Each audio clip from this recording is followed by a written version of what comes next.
Paano ko mararamdaman pag hindi totoo yung pakikitungo ng isang tao sa akin? Unang-una, awkward. Yung alam mo na pag nagkikita kayo, hindi kayo komportable sa isa't isa. Tapos inconsistent siya. Paiba-iba siya ng sinasabi. Pangalawa, meron na siyang hindi natupad na pangako. May pinagkasunduan kayo, hindi niya nagawa. Pangatlo, may naririnig kang chismis o pagtatraidor galing sa iba. In short, backstabber yan. Pang-apat, hindi nag-fit yung emotions dun sa actions niya. Yung pag nagkita kayo, napifeel mo na kaagad yung aura niya. Ang bigat, diba? At malakas yung instinct mo na itong tao na to hindi totoo sa'yo. Panglima, manipulative. Mahilig mambola o manguto sa'yo. Ramdam na ramdam mo yung pambibilo.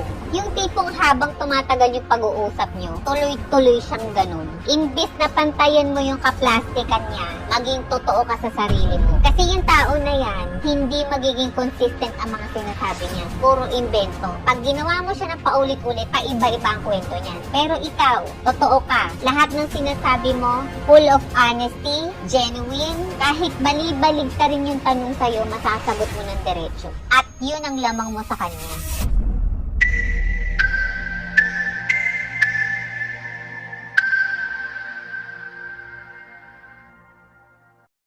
Tatlong diskarte ng palamunin. Una, parasite. Daig pa ang kuto. Walang ginawa kundi umasa sa padala mo. Nag-anak ng nag-anak, pero sa iba-ibang tao inaasa ang pangangailangan nila. Pangalawa, Solicitor General.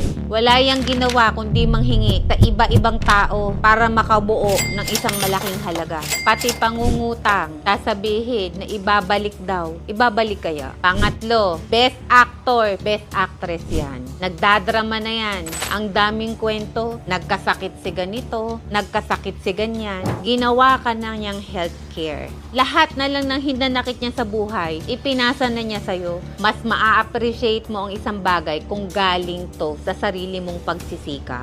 Magbanat ka ng buto, huwag kang umasa sa ibang tao.